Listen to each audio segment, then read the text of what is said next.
Missing a couple.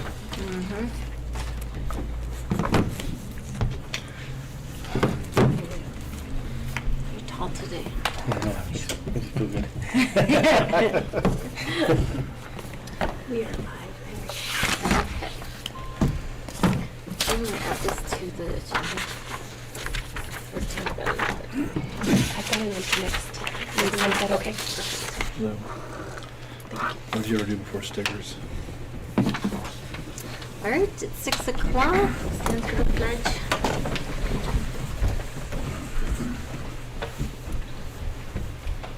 I pledge Allegiance to the flag of the United States of America and to the republic for which it stands, one nation, under God, indivisible, with liberty and justice for all.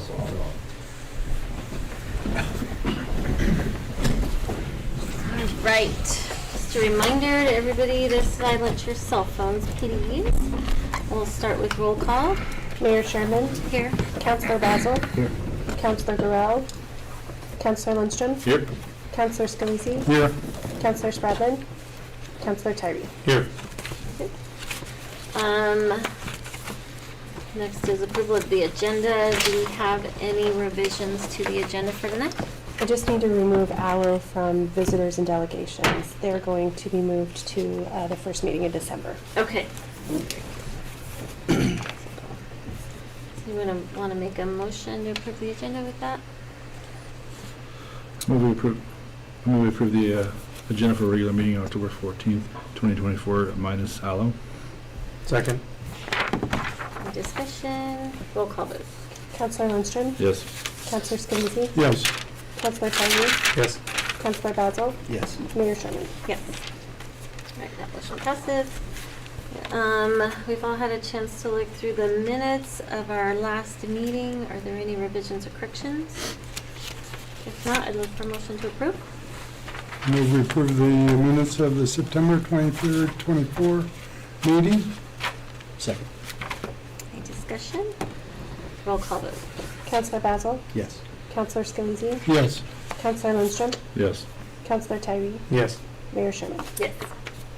All right, that motion passes. Visitors and delegations, citizen comments. Citizens are invited to speak to council on any item that does not have a public hearing scheduled. There's a 5-minute time limit per person unless otherwise noted by the mayor. Please note that no formal action will be taken on any item that's not on the posted agenda due to the open meeting law provision. However, they may be placed on a future posted agenda if action is required. To better assist you with questions, please submit them in writing to the city clerk and someone from staff will respond. Do we have anybody for public comment tonight?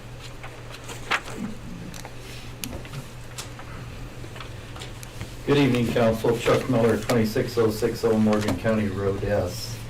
I was really hoping that Alla would be here tonight. I wanted to hear what they have to say, but for the record, you can talk to them in December when they come and give their report of, it looks like they were going to do an end of construction presentation.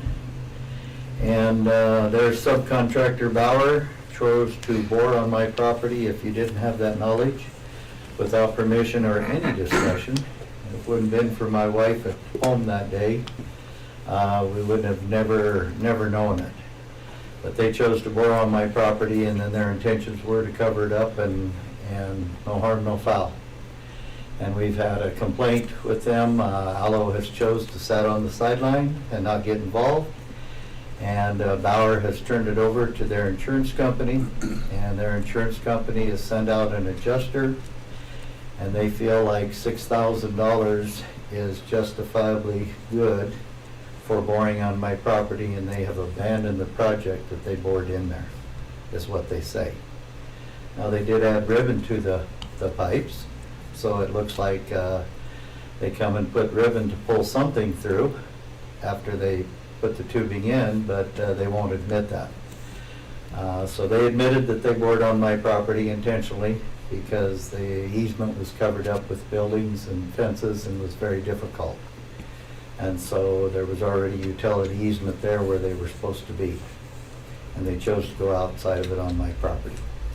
So I just thought you might want to have that knowledge, and it really has nothing to do with you. You're not an enforcer, you're not at anything, but we have out-of-town companies that in all these projects that have come in, and you've had plenty of problems. Your staff has had plenty of problems with those companies, some of them, some worse than others. And they really don't care about the people in this community. They're packing up and leaving when they get done. And that's the way I feel, and it should be considered. Thank you for your time. Thank you, Chuck. Right. Anybody else? All right, we'll move on to management. First, we've got Chris Bostrom with our proposed 2025 budget. Good evening, Mayor and Council. In your packet this evening is a draft of the proposed 2025 budget.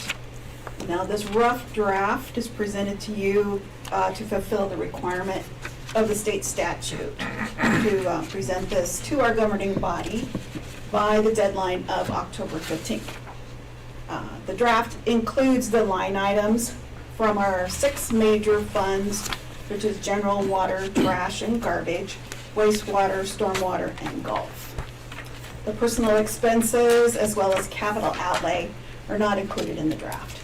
And the revenues have not been finalized as well. So this is just presented to you to meet that statute. Thank you. Very good. Thank you, Chris. Did anybody have any questions for Chris or anything? Good. All right. Next, we have the Westwood Subdivision Improvement Agreement. Tyler's not here, so Monty will be reporting on.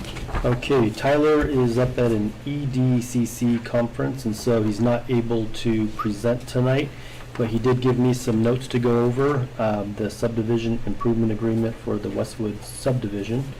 And if you recollect, back in July, the council approved the plat for the subdivision, and when that occurred, there was a number of conditions that were part of that. And so those conditions, Tyler wanted me to touch on a few of these.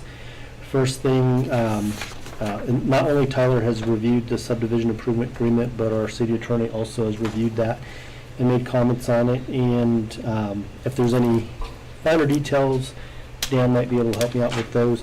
But the first thing that Tyler wanted to relay was that, you know, it's a 3-year timeline for all this to be break ground on the project to move forward. And the second thing was, one question that may come up is about different permits or agreements that are required for this.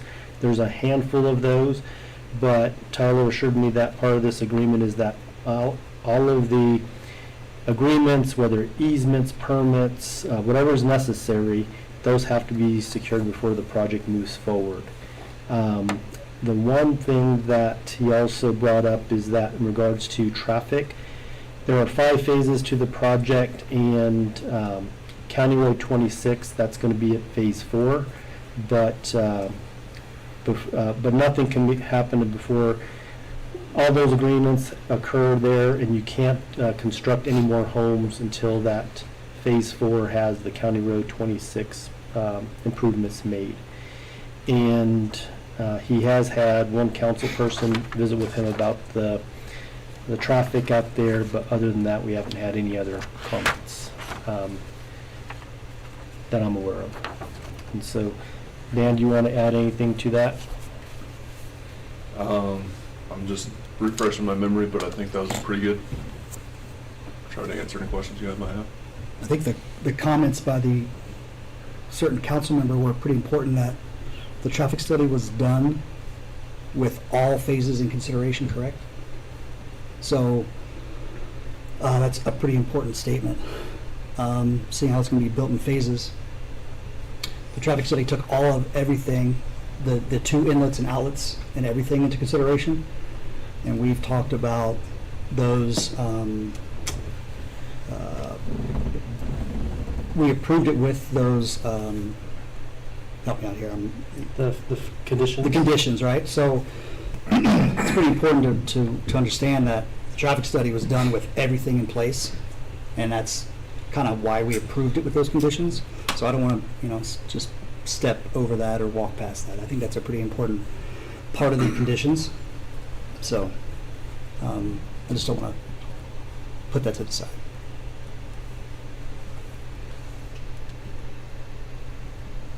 If feel like that's addressed in here somewhere. I kind of read through it.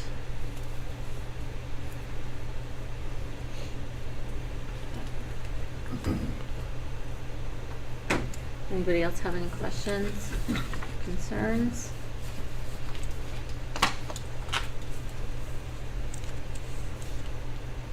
I was gonna add just a little bit to the traffic and the study.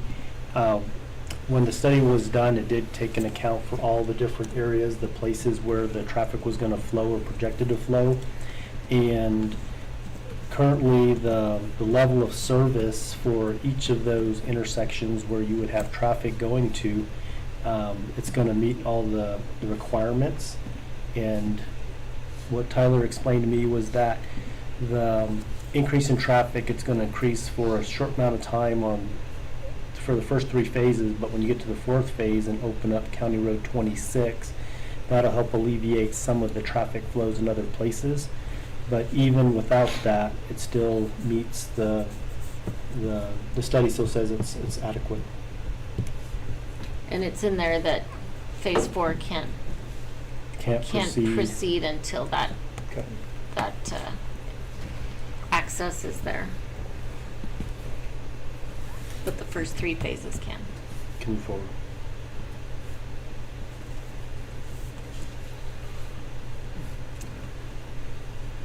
I thought it looked pretty thorough and covered everything that we had talked about.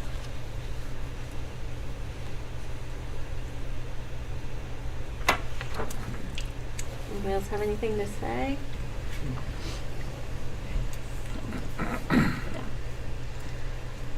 So, if you've all had a chance to read through it and don't have any other concerns, I would look for a motion to approve this Westwood Subdivision Improvement Agreement. I move we approve the Westwood Subdivision Improvement Agreement. Second. Any more discussion? Excuse me, but there isn't public comment allowed tonight? This is not a hearing.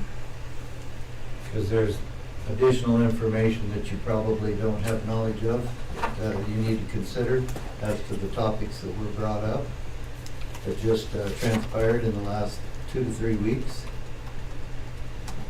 You don't have a permission by CDOT for Yellowstone. Well, that's Must- addressed in here. It won't commence until all of those agreements are in place. So whether or not, I mean, this is just the improvement agreement. This addresses all of those permissions and permits, and it addresses, you know, that nothing can happen until those permits are in place. Correct, Dan? That's correct. Yeah, a lot of these things, you have multiple parts moving at the same time.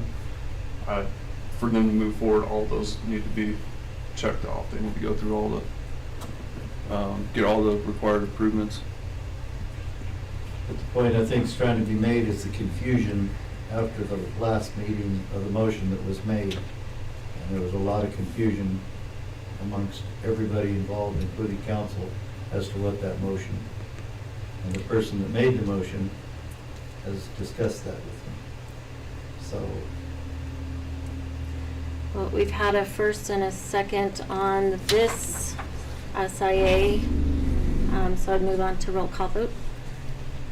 Counselor Basil? No. Counselor Tyree? Yes. Counselor Lindstrom? Yes. Counselor Scalise? Yes. Mayor Sherman? Yes, We do have a majority vote. that motion passes.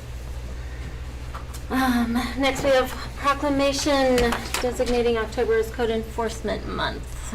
We have Counselor Tyree reading this one. Proclamation number 2024-9, designation of October as Code Enforcement Month.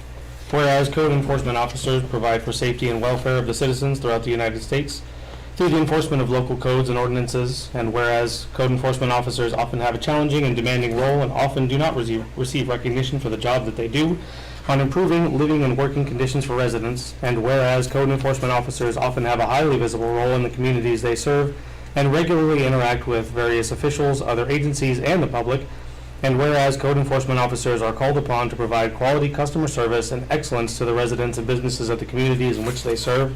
And whereas in the city of Brush, code enforcement officers also serve as animal control officers, protecting the welfare of helpless animals and pets and the safety of the community. And whereas the American Association of Code Enforcement and the Colorado Association of Code Enforcement Officers have designated October as Code Enforcement Month.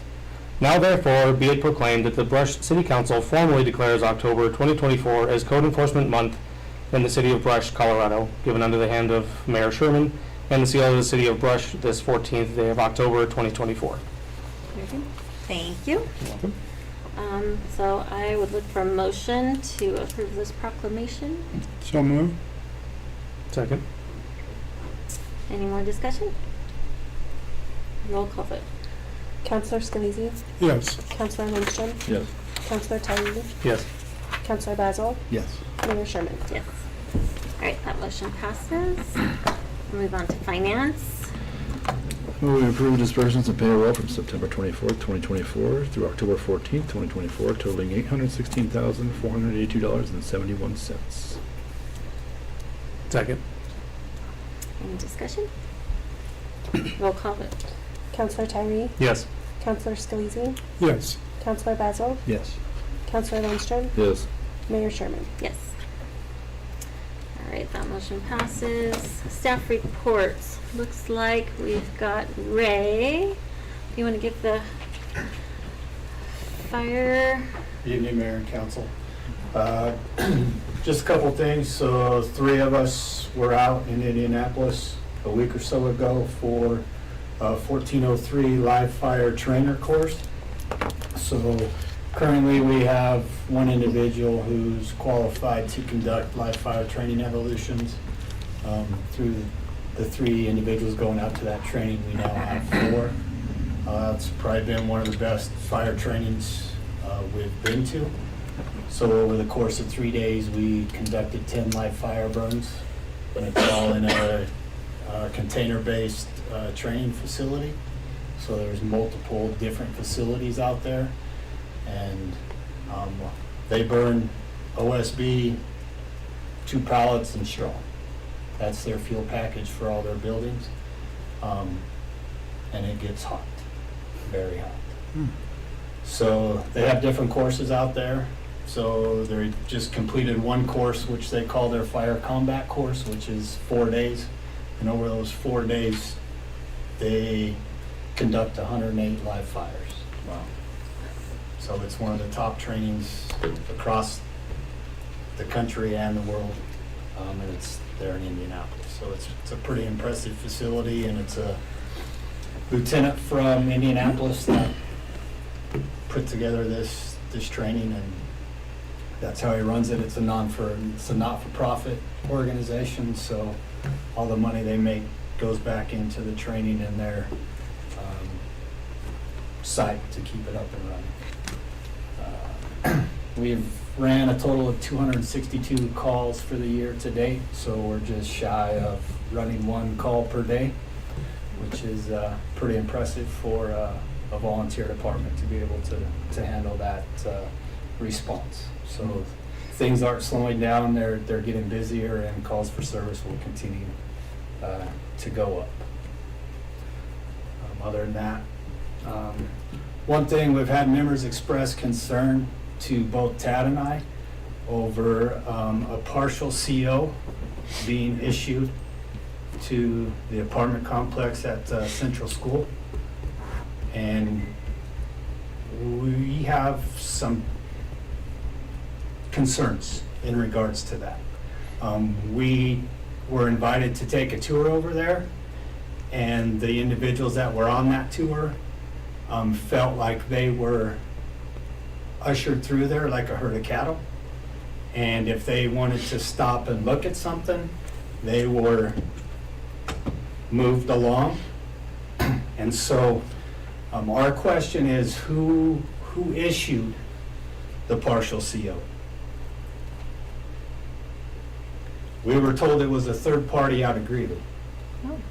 No, I don't think so. I think it was our billing department that issued the TCO, and what I was told was the fire department gave him a thumbs up. We did not give anybody a thumbs up. Okay. I can assure you of that. Have you visited with Tyler about that? No, because we got word that the partial CO was issued. It's And not, we immediately had questions. it's not a partial CO, it's a full CO for the first floor. I've got it. So in- so So we'll need to. apparently the right hand and the left hand aren't talking here. I've got it here in writing from the building inspector right here, in an email. Yeah. And so we have concerns in regards to this, because when the guys went through on a tour, they had a lot of concerns. And they don't feel that any CO should have been issued for that place. And so we question whether or not Colorado Division of Fire Prevention and Control was in to sign off on their fire sprinkler system, if the state plumber's been in to sign off on their plumbing, if the state electrical has been in to sign off on anything. Because from what the guys that were on the tour expressed to us, this never should have been issued. And I think there needs to be some more digging, because we have been told that there are secret partners in on this project, and they were the ones that are pushing for this to get the CO issued. I can speak to this if I'm allowed. This is the State of Colorado Electrical and Plumbing Permit search results for 411 Clayton Street. Currently, the gas piping inspection is active. A rough-in has been accepted. The electrical is active with a final partial, and the plumbing is active with a rough-in partial. So none of the inspections are finalized and closed out. I spoke to a gentleman with the Denver Fire Safety Prevention. Because it's not the school anymore, they don't have jurisdiction. He gave me the state plumbing inspector's name. I talked to him. That is not within his privy, but some of my questions in one of my council reports is going to be, does the city have evidence or proof that a third-party licensed, certified company came in and inspected that fire sprinkler? Because if not, that's a life and safety issue.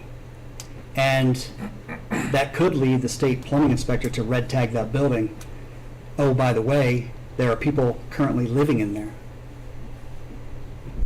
which is not ideal. So with none of these inspections being finalized, how did the CO get issued to allow people to live in this building? Yeah, well, I would just say let's get Tyler involved, because we have a whole building department that relayed the information that I had about everything being approved already. Yeah, anybody can pull this stuff. Because if this hasn't been approved and we have a significant incident at this property, who's it falling back on? The city. The city of Brush, Colorado, because they issued the CO. So if I was Well, let's council, just do fact-finding first. if I was council, this would be priority number one, Yeah, we'll definitely I'll be speak looking to it into during council comment. because it's our priority. Because we'll be the ones responding there to handle the situation. And with what that place was like before anything has happened, I can tell you right now, if we got called there for a structure fire, nobody's going in the building, it's a defensive operation. Just so council is aware, because we're not putting our people at risk going into that building. Very good. Thank So, you for that information, Ray. With that, if there's anything else, I'll be glad to answer any questions. Thank you. Thank you. Did you want to talk for Lance, or just do it all when you do yours? Yeah, I'll do all together. Okay. Chris Bostron, Finance. Good evening once again. Just a reminder, in sticking with our 2025 budget calendar, At our next council meeting, the department heads will be here to discuss their capital outlay requests with you. Looking forward to that. Thank you. Thank you. Lauren DeBecker, quick. The only thing to mention tonight is that the November 11th meeting falls on Veterans Day, which is an observed holiday for city staff, and so we will not be having a meeting that night. And an alternate date will be coordinated if there is need for a meeting as we get closer. Kim Dykes, HR. Nothing for you this evening.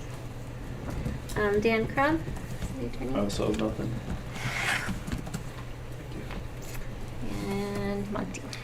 Okay, a few items here. One, Meadow Vista Apartments. There's a handful of us that went there for a grand opening, and they're very proud of the facility, the developers. They did a really good job on the place. You know, we got a chance to tour through parts of it, and very positive. Some of the residents spoke up there as well, just saying that it's a great living environment for them. And I think all the city staff that was there, and as well as the council member, mayor, everyone seemed to really think it was a pretty nice facility. So it's a great addition to our community and much needed as far as the space for a living. And if I remember right, they said they're 100% full at this point in time. They said that a few different times, so they filled up pretty quickly. The Cambridge Street project, Dale's not here tonight, but last report from Dale was that everything is just on the wrap-up point right now, and so the only thing left that I've heard from the public is just about the street itself. It doesn't look the best, but Dale's plan is to, let's see how everything settles over the winter time. The half of the street that he has not got to yet, what he plans to do is cap that either with a slurry seal or with a double chip seal with double oiling. And he'll know more. He just wants to see how that's going to settle over the winter months. So that's looking pretty good. Other thing was this weekend we had a water situation where we ran out of water. Not ran out of water. We ran out of power. Power went out on the south side of town. And when the water went out, our generator that normally just kicks on, they practice it monthly to make sure it always comes on. For some reason it did not turn on, and so I think probably about an hour, I'm guessing, is about the amount of time that we were without water. But as soon as the crews got in, it only took them probably about 20-30 minutes to figure out what the problem was. They got it running again, and probably 10-15 minutes after that everyone started seeing water again. They just believe it was something with the electrical part of it where it transmit a signal to the when the power goes out, city power or Xcel Energy power goes out, it's supposed to send a signal to our generators that automatically turn them on. And for some reason, they're not sure why it didn't trigger that. But in one sense, it was a good exercise because seeing what our response time was and the guys being able to troubleshoot that, get it going real quickly. So that was very positive. And comments in regards to Allo earlier, I'll talk to Del Klorick about those things and kind of see where he's at with that, because we've had a couple other questions about just how done is done. When they say we're done with everything, we still have some of the potholes that are out there. We have to identify whose those are, make sure those are filled back in and landscape being replaced, etc. But we'll talk to Del about that tomorrow. That's all I have. Thank you. Mayor and council reports. Do any councilors have anything to report? I've got a couple. I wrote it down, so just bear with me. Concerned citizen mentioned seeing a tractor trailer traveling on East Eaton Street from Hospital Drive and parking at a residential house on the corner of Eaton and Ray Street near the Harvest Assembly of God Church. A sign at the west end of Eaton Street clearly states no trucks over 6,000 pounds empty. Can we have someone look into this? Yes. Reporting that. Has there been any movement or further discussion on prohibiting street-level apartments in the downtown corridor, mainly Clayton Street? I know we had a discussion about that at some point. Maybe it was a work session. And we talked about what we could do to improve downtown. I just didn't know if we had revisited that or if that was on the agenda or down the road. Well, can you clarify To allow living on the bottom or not living To prohibit prohibit? Okay. making those street-level businesses residential, just so that we can keep it business and people can, visit downtown and put money back into downtown. Let's put that on the next work session, because there's a little history to that too. Okay. So. Okay, perfect. It has come to my attention that the city's building department has issued a certificate of occupancy to the first floor at Central School. This comes as a surprise as the plumbing and plumbing gas piping permits with the state are in rough and accepted and rough and partial status. An even bigger surprise is that there are now residents occupying apartments in this building. It has also been brought to my attention that a city employee within the Community Development Department is and has been identified as an investor in this project and has met with members of the fire department on the project's behalf. This raises many questions, and I ask these questions because I do have some information, being the past building inspector, and I feel like I have some knowledge and expertise in this area. How does the building department not know that the state permits are incomplete? Like I said before, a simple search on DORA, anybody can do it, will provide that information. With the state inspections incomplete, was there an inspection done on the fire sprinkler system? Is it complete? Can the building department provide proof that a licensed qualified third-party firm provided the inspection and passed the sprinkler system? This is a matter of life and safety. Did the city and/or the building department know that a city employee was an investor in this project? Has said city employee acted nefariously for personal financial gain by misinforming or misleading the building department as to building code and/or the status of state, local, and special inspections? Has the building department inspected the ADA parking stall on the east side of the building? It is not ADA compliant. There is no curb cut at this location. The one ADA stall shall be a van accessible parking space. The ADA parking spot must be located to the closest accessible route to an accessible entrance. This route is not accessible. It includes a non-compliant ramp and leads to a non-accessible entrance with steps. In conclusion, the building department has opened the city to real liability. Whether this is a case of incompetence by the building department or a corrupt city employee out for financial gain, or possibly a combination of the two, either way, corrective action should be taken immediately and city council should be updated through the entire process. That's all I've got. Thank you. We'll definitely be addressing those, yeah. Councilor Basil, Yes, sir. can I ask you a question? I think earlier what you said is that you spoke with the state plumber and that this is not in his purview.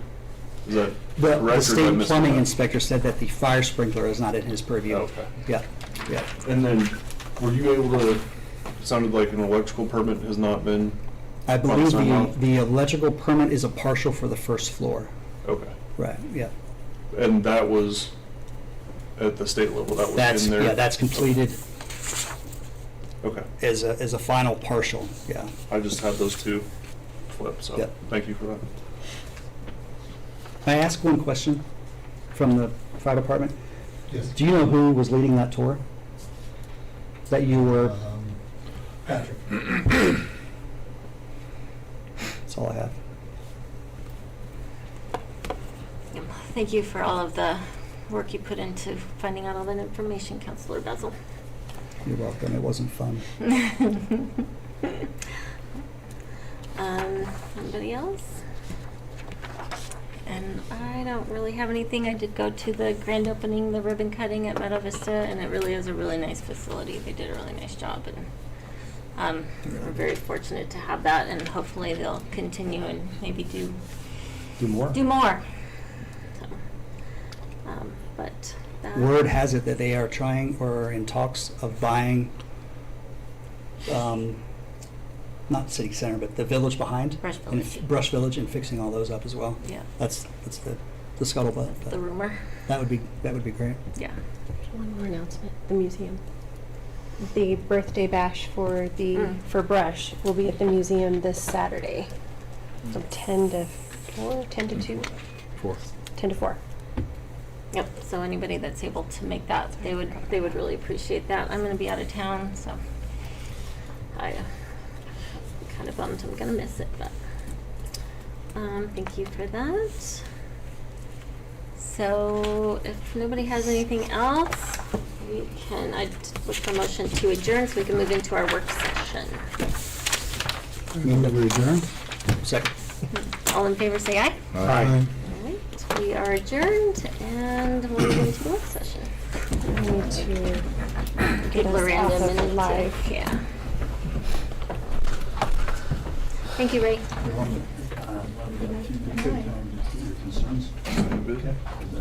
Against my will, mostly. Early mornings, every time I wake up to hunt or something, I'm like,